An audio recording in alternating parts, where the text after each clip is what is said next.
अस्मद्गुरुपरमगुरून् यतिवरपूर्णौ सयामुनं रामं पद्माक्षणाथ षडजित्सेनेश रमापतिं वन्दे वन्दे बृन्दावनचरं वल्लवीजनवल्लभं जयन्ती सम्भवं धाम वैजयन्ती विभूषणं श्रीमान् वेङ्कटनाथार्य कवितार्किकेसरी वेदान्ताचार्यवर्यो मे सन्निधत्तां सदा हृदि नमो रामानुजार्याय वेदान्तार्थप्रदायिने आत्रेयपद्मनाभार्यसुताय गुणशालिने रामानुजदयापात्रं ज्ञानवैराग्यभूषणं श्रीमद्वेङ्कटनाथार्यं वन्दे வேதாந்ததேசிகம். ஆச்சாரியர்கள் நமக்கு அருளக்கூடியதானே வேதாந்த அர்த்தத்தில் ரொம்ப முக்கியமானது ரெண்டு. ஒன்று சமாசேனம்னு சொல்லக்கூடிய பஞ்சசம்ஸ்காரம், ரெண்டாவது பரநியாசம் தத்விஷயக ஞான அனுஷ்டானம். சரி, இதில் காலக்ஷேபம், அதாவது ரகசியத்திரயங்களினுடைய அர்த்த விசேஷங்களை, அதாவது தேசிய சம்பிரதாயத்தில் சொல்லணும்னா ரகசியத்திரய சாரம், அதை காலக்ஷேபம் பண்ணால் இதனுடைய ஸ்வரூபஸ்திதி எல்லாம் தெரியும். அங்கங்களினுடைய ஸ்வரூபம், அங்கியினுடைய ஸ்வரூபம், அதெல்லாம். ஆனால் இப்போ சுருக்கமாக இன்றைக்கி தெரிஞ்சுட்டு மேலே நாம் வாழ்த்திருநாமத்துக்கு போவோம். இது விபுலமாக இன்னொரு சமயத்தில் தெரிஞ்சுக்கலாம், இல்லைன்னா காலக்ஷேபம் பண்ணுறவா காலக்ஷேபத்தில் தெரிஞ்சுக்கலாம். அதாவது அங்க விஷயத்தில் ஆனுகூல்யஸ்ய சங்கல்பா பிராத்திகூல்யஸ்ய வர்ஜனம் ரக்ஷிஷதி விஸ்வாசா கோப்திருத்வவர்ணம் கார்பண்யம் ஆத்ம நிக்ஷேபம்ன்றது தான் அங்கி. இப்படி கோப்திருத்வ வர்ணம் ததா ஆத்ம நிக்ஷேப கார்பண்யே ஷட்விதா சரணாகதி அப்படின்றதுல ஆத்ம நிக்ஷேபமான அங்கியை தவிர மற்றதெல்லாம் அங்கம். அதை தமிழ் பாசுரத்தில் உகக்கும் அவை உகந்து ஆனுகூல்ய சங்கல்பம் உகவாதனைத்து மொழிந்து பிராத்திகூல்ய சோர்ஜனம் உறவு குணமிக துணிவு பெற உணர்ந்து. எம்பெருமானுக்கும் நமக்கும் உண்டான உறவு இருக்குதே, அதனால் துணிவு நமக்கு மகா விஸ்வாசம் வருது. அதனால் அதை உணர்ந்து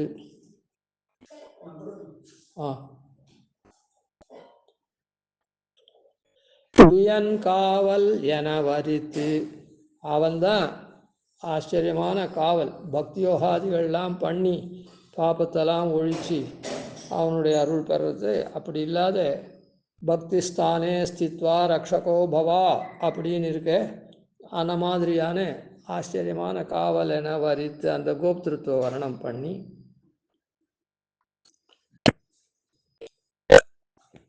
சகத்தில் ஒரு புகழில்லா தவமறியேன்.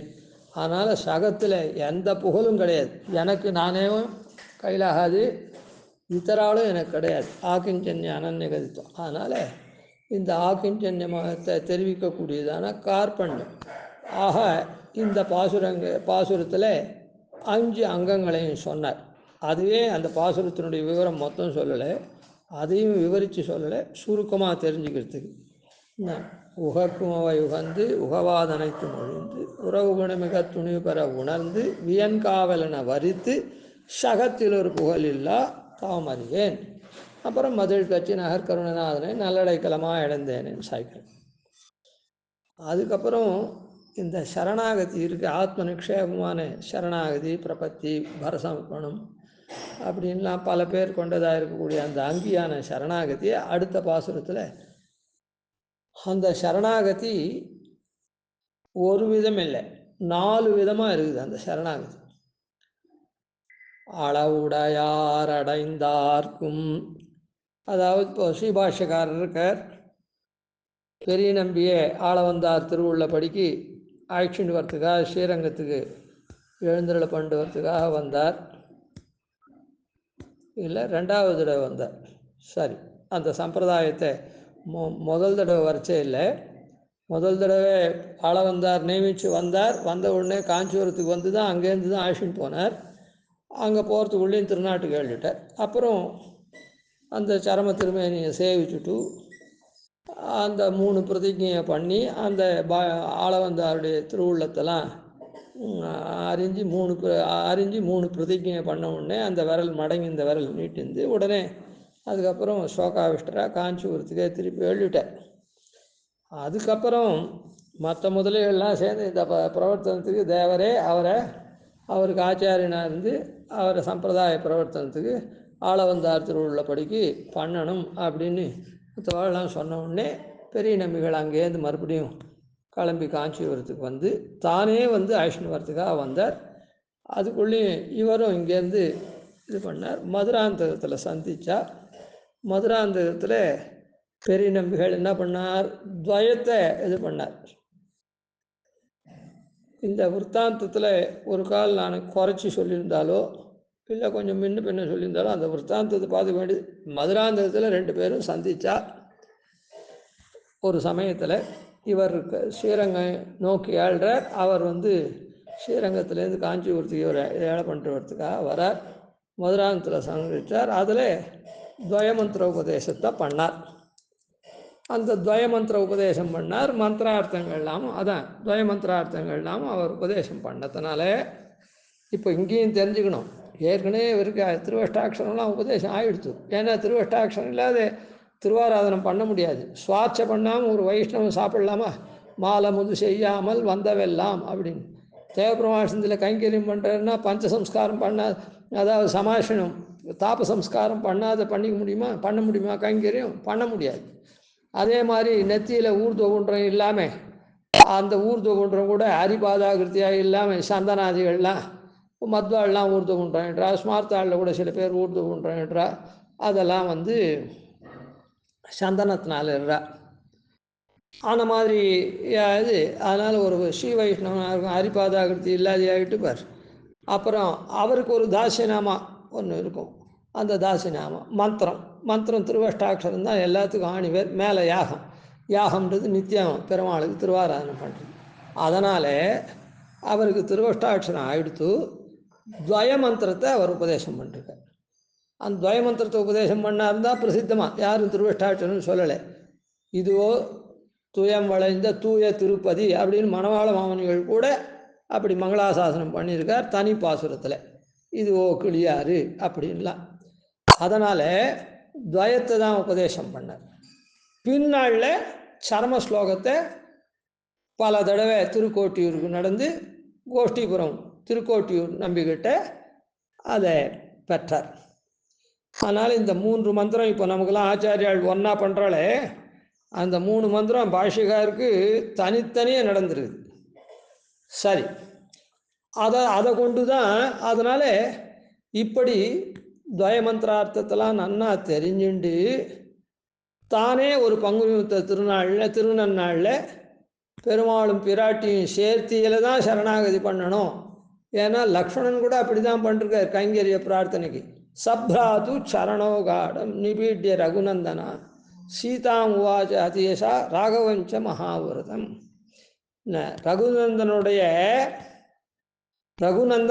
ரகுநந்தனன் யாருன்னா ராமபிரான் ரகுநந்தனன், லக்ஷ்மணனும் ரகுநந்தனன் தான். அதனால் இந்த இடத்துல சொல்கிறது லக்ஷ்மணன் சொல்கிறது ரகுநந்தனன்.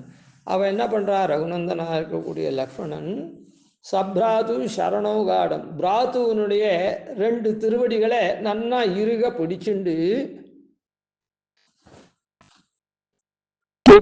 ரகுநந்தனா அதான் நன்னா இறுக பிடிச்சுண்டு சீதாம் உவாச்ச அதியசாக சீதாம் உவாச்ச ராகவஞ்ச மகாவிரதம், அதாவது சீதனிடத்துலையும் ராகவனிடத்துலையும் விண்ணப்பம் பண்ணான் அப்படின்னு இருக்கு. அதனால் பிராட்டியில் அந்த பிராட்டியினுடைய சேர்த்தியில் தான் 2 பேரும் தான் உபாயம். அதனால தான் பாஷ்யக்காரர் இது எல்லாருக்கும் தெரியணும். பெருமாளுக்கு லயார்ச்ச திருமேனியிலே இருக்க எப்போவுமே பிராட்டி. ஆனால் அப்படி பண்ணால் சாமானிய ஜனங்களுக்கு பெருமாள் இடத்துல மாத்திரம் சரணாகதி பண்ணார் அப்படின்னு தோணிடும்.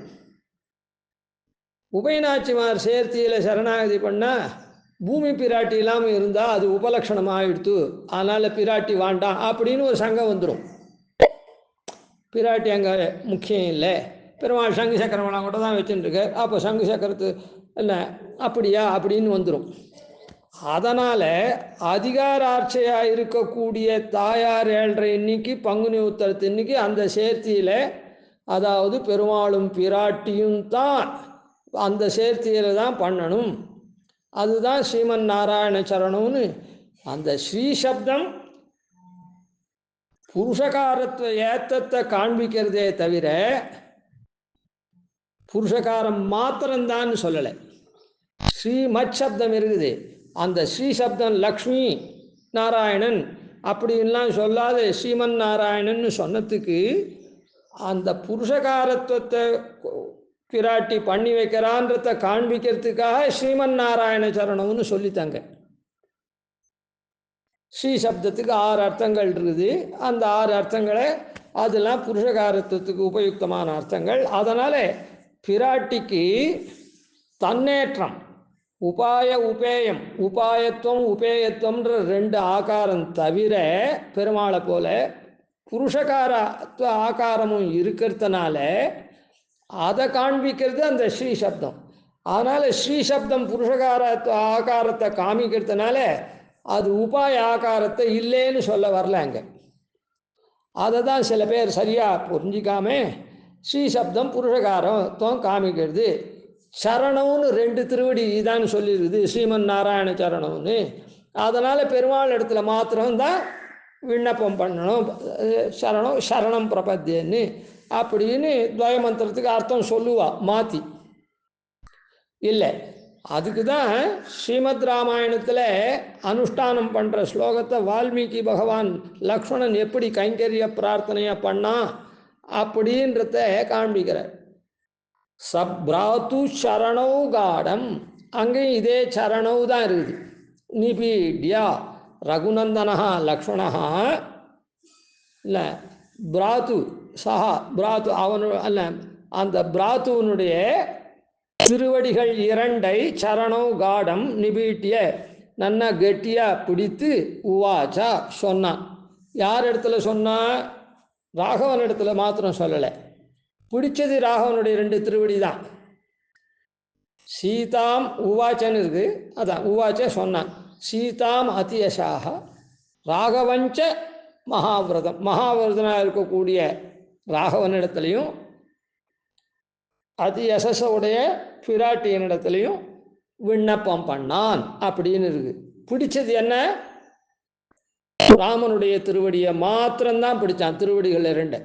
அதுதான் இந்த இதுக்கு உபபிரமணம். துவயமந்திரத்துக்கு ஸ்ரீமத் ராமாயணத்தில் உபபிரமணம். அவனும் கைங்கரிய பிரார்த்தனைக்காக தான் அதை பண்ணான். ஸ்வயந்துருச்சிரே தேசே கிரேதாமிதி மாம் வதா அப்படின்னு மேலே உனக்கு எந்த இடத்துல திருவுள்ளமோ அந்த இடத்த நீ நேமி அப்படின்னு சொன்னான் இதுக்கப்புறம். அதனால் ஸ்ரீ சப்தத்தினால பிராட்டிக்கு அதிகப்படியான ஒரு ஏற்றம் இருக்குது அப்படின்றத காண்பிக்கிறதுக்காக தான் ஸ்ரீ சப்த பிரயோகம்.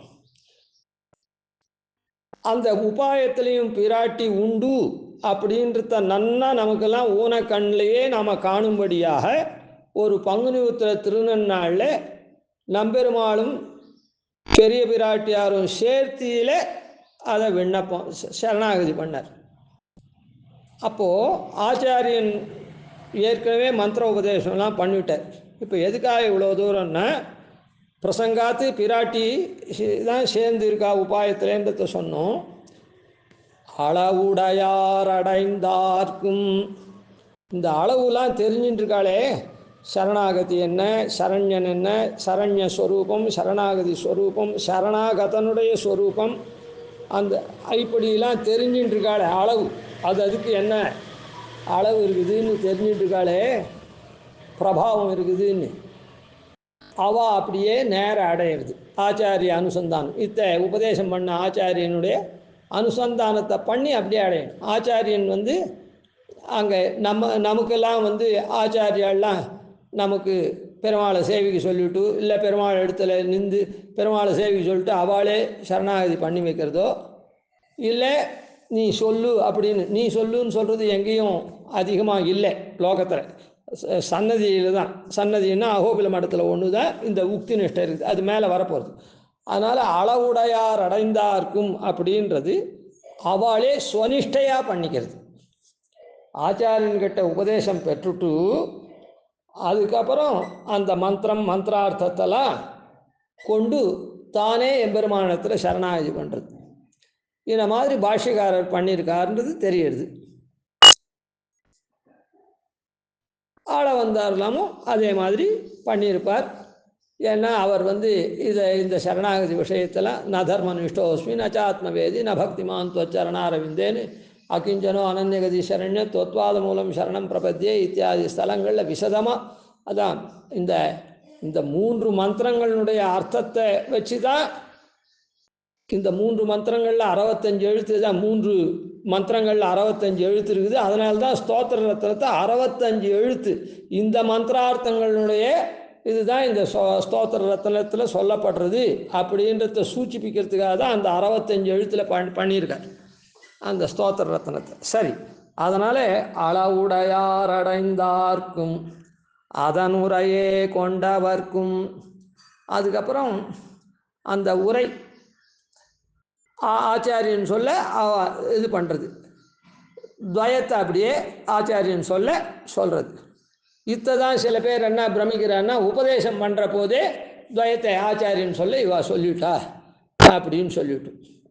இல்லை, ஸ்கூலில் ஒரு இடத்துல பாடம் நடத்துகிறார். பாடம் நடத்துட்டு ஒரு ஹோம் ஒர்க் மாதிரி இதை நீங்கள் நாளைக்கு எழுதி வாங்கன்னா அதுவே இதுவாகிடுமா, பரீட்சையில் பாஸ் ஆகிடுமா, அந்த டிகிரியை கொடுத்துருமா? கொடுக்காது. அதுபோல் ஒரு உதாரணத்துக்காக சொன்னேன், இதுக்கு மேலே என்ன. அதனால் வாத்தியார் சொல்லச்சே கேட்குறான், இதை நாளைக்கு நீங்கள் எழுதின்னு வாங்கன்றார். அதாவது சொல்கிறத திருப்பி சொல்கிற மாதிரி எழுதின்னு வரான். உடனே அதுவே டிகிரி வாங்கி கொடுத்துருமான்னு கொடுக்காது. அந்த மாதிரி சொல்கிறத திருப்பி சொல்கிறான். மந்திரத்தை அப்படி தான் பெறணும் அது. அதனால் இப்போ சொல்கிறதுன்றது உபாயார்த்தம் சொல்லக்கூடியது. அதனால் அதனுரையே கொண்டவர்க்கும் இது உக்தி நிஷ்டை. இது லோகத்தில் அதிகமாக எங்கேயும் இருக்கிறதா தெரியல, இல்லை எங்கன்னா இருக்கோ தெரியாது எனக்கு. ஆனால் சன்னதியில் விசேஷமாக இது உக்தி நிஷ்டை தான் பிரதானமாக நடக்கிறது. அந்த உக்தி நிஷ்டையை பண்ணி வைக்க முடியாத விஷயத்தில் ஆச்சாரிய நிஷ்டையும் நடக்கிறது. வளவுரை தந்தவன் அருளே மன்னிய மாதவத்தோர்க்கும், இந்த மந்திரம் உபதேசம் என்ன? மந்திரார்த்தம் வளவுரை தந்தவன் அருளே. வளவுரை ஆச்சாரியன் சமாஷண காலத்தில் மந்திரத்தை சொல்கிறார். அதுக்கப்புறம் வளவுரை, அந்த வளமான அதனுடைய உரை அர்த்தங்கள்லாம் தரார. அப்படிப்பட்ட ஆச்சாரியனை வளவுரை தந்தவன் அருளே மன்னிய, அந்த அவருடைய கிருபையிலே தேவரீரே எனக்கு இதை பண்ணி வைக்கணும் அப்படின்னு மன்னிய மா தவத்தோர்க்கும், அந்த ஆச்சாரியன் திருவடியே பிடிச்சுண்டு அப்படி தபஸாக இருக்கானே அப்படிப்பட்ட ஆச்சாரிய நிஷ்டனுக்கும்.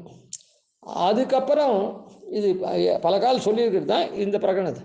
களவொழிவாரெமரென்னை இசைந்தவர்க்கும், களவொழிவாரெமரென்னை ஏதோ ஒரு ஜீவன் ஜந்து விசேஷம் ஆச்சாரியனுடைய அபிமானத்தை பெறற மாதிரி அது ஆச்சாரியனே சுற்றி வந்துருக்குது. ஆனால் அதுக்கு வேற ஒன்றும் தெரியாது இதெல்லாம்.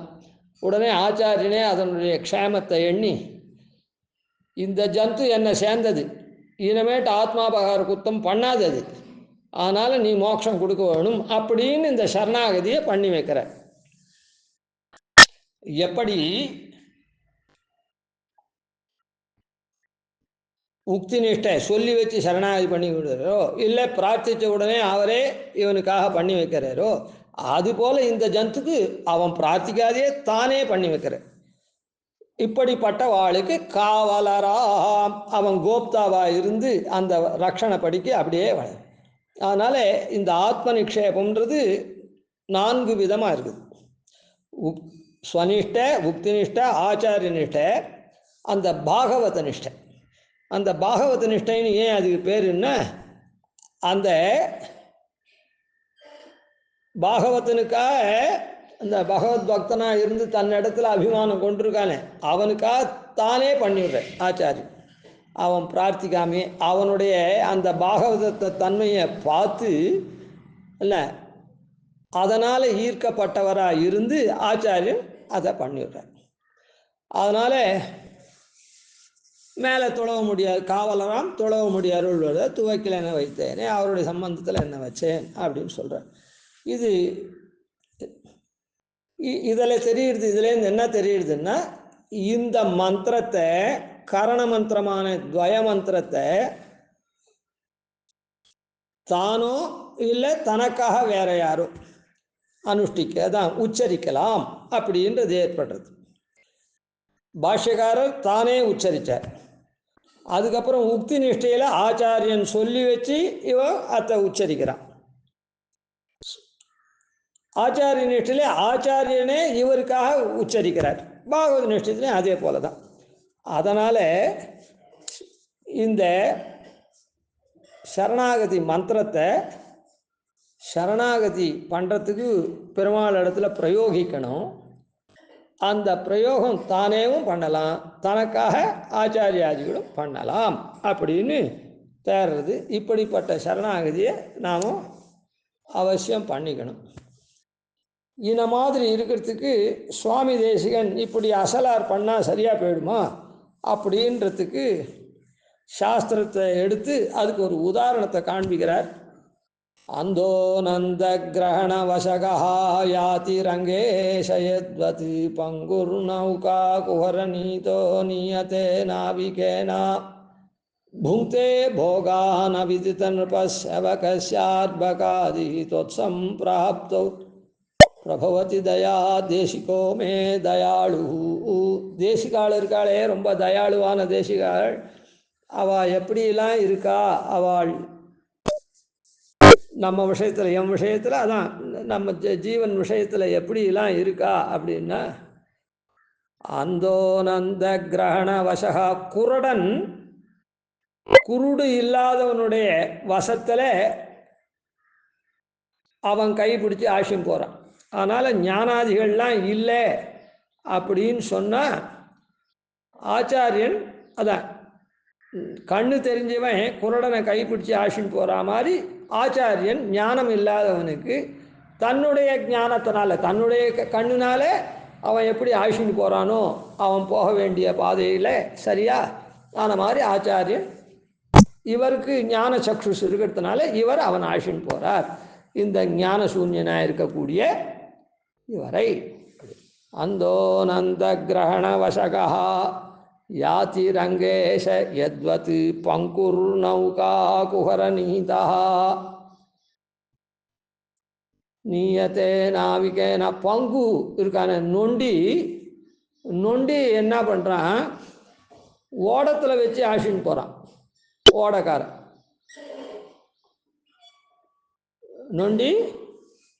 நொண்டியை ஓடத்தில் வச்சு ஆசின்னு போகிறான். அதாவது தோல்லையும் தூக்கி போகிறான்னு சொல்லலாம். இந்த இடத்துல ஓடத்தை வச்சு இந்த சம்சாரத்தை அக்கறைக்கு தாண்டும்படியாக பண்ண. அதை போல அனுஷ்டான சாமர்த்தியம் இல்லாதவனுக்கு ஆச்சாரியனே அனுஷ்டிக்கிறார் அப்படின்றத காண்பிக்கிறது. அந்த இடத்துல ஞானம் இல்லாதவனுக்கு ஞான சக்ஷுஷ உள்ள ஆச்சாரியன் அவனை கையை பிடிச்சி ஆசின்னு போகிறான். குருடு இல்லாதவன் குருடனை கையை பிடிச்சி ஆசின்னு போகிற மாதிரி தன்னுடைய ஞானத்தினால அவர் ஆசின்னு போகிறாருன்னு சொல்லி. அதுக்கப்புறம் இது என்னன்னா ஓடத்தில் வச்சு ஆசின்னு போகிறான் ஓடக்காரன், இவனுக்கு சக்தி இல்லாத நொண்டிக்கு. அதுக்கப்புறம் சரி இதெல்லாம் தெரிஞ்சவனுக்கு ஏதோ ஒரு மாதிரி தெரிஞ்சவனுக்கு, ஒன்றுமே தெரியாதவாளுக்கும் களவொழிவார மரம் என்னன்னு சொன்னாரே அவளுக்கு எப்படி அப்படின்னு சொன்னா புங்கே போகான விதித நிருபசேவகாதிஹி. அதாவது ராஜாவினுடைய சேவகன் ராஜாவில் கைங்கரியம் பண்ணுறான். அந்த ராஜா சம்பளம் தரான். இந்த சேவகனுடைய பிள்ளையெல்லாம் ராஜாவே தெரியாது. பிள்ளைக்கெல்லாம் இவன் தான் ராஜாவுக்கு தெரியும். ராஜாவுக்கு போய் கைங்கரியம் பண்ணுறான், அவன் சம்பளம் தரான். அந்த பசங்க என்ன பண்ணுறது, அந்த சம்பளத்தை அவன் வாங்கின்னு வந்து இந்த பசங்களுக்கு நல்லா சௌகரியமாக பண்ணி தந்து சாப்பாடு அது இது துணி மணி இருக்க இடம் உண்ண உணவு உடுக்க உடை இருக்க இடம் அப்படின்ற ரீதியில் அந்த பசங்களுக்கெல்லாம் அனுபவிக்கிறது. ராஜாவை தெரியுமா? தெரியாது. ஆனால் அந்த ராஜா தான் இவனுக்கு இவன் அப்பனுக்கு சம்பளம் தரான். இவனுக்கு எவ்வளோ வேணுமோ அவ்வளோ சம்பளம் தரான், இவன் குடும்பத்தை ரட்சிக்கிறதுக்கு உண்டான சம்பளம். அதனால் இந்த குழந்தைகள்லாம் ரட்சிக்கப்படுறது. அதுபோல தான் ஒன்றுமே தெரியாதவாள் இருக்காளே, பசு பக்ஷி, அந்த பசு ஸ்தானத்தில் இருக்கக்கூடிய ஏதோ பாகவதன் ஏதோ பெரும் ஆச்சாரியனை கை கூப்பிட்டு போகிறான், வெறுமை ஏதோ மகான்னு கை கூப்பிட்டு போகிறான், வேற ஒன்றும் அவனுக்கு தெரியாது, இவரே பண்ணி வைக்கிறாரே. அதுக்கு புங்தே போ அவிதித நிருபஹா, ராஜாவை தெரியாத பசங்க அந்த போகத்தெல்லாம் எப்படி அனுபவிக்கிறதோ, சேவகனுடைய அத்பகாதிசி அந்த சேவகனுடைய குழந்தைகள்லாம் அதுபோல அந்த வைகுண்ட பெருவாழ்வை பெருமாளுடைய கைங்கரியத்தை பெற்றுத்தரார். ஏன்னா பெருமாளுக்கு இவர் அடியவராக இருக்கார், இவரை சேர்ந்தவனா அவன்லாம் இருக்கான். களவொழிவார் யமர் அப்படின்னு சொல்கிறாரு, ஆன மாதிரி அவன் என்னை சேர்ந்தவன் சொல்லக்கூடியதில் இருக்கான். அதனால் எம்பெருமானுடைய கருணையை மூலமாக அந்த குழந்தைகள்லாமும் கதையாத்துறார். எப்படி சேவகனுடைய குழந்தைகள்லாம் எப்படி புங்தே போகான் போகத்தை நுகர்றதோ அதை போல இந்த இடத்துல ஆச்சாரம் பண்ணுறாங்க. இந்த ஸ்லோகத்தில் தயாளுவாக இருக்கிறார். மேலே நாளைக்கு பார்ப்போம். கவிதார்க்கிக சிம்ஹாய கல்யாண குணசாலினே ஸ்ரீமதே வெங்கடேஷாய வேதாந்த குரவே நமஹ. ஆதிவன்ஷடகோபாதீனதிவர்யான் பஜே நிஷம் ஸ்ரீரங்கபூர்வஷடஜித்யதீசானபதாஸ்ரயம் ஸ்ரீவத்சவம்சதிலகம் வந்தே ஸ்ரீகிருஷ்ணதேசிகம்.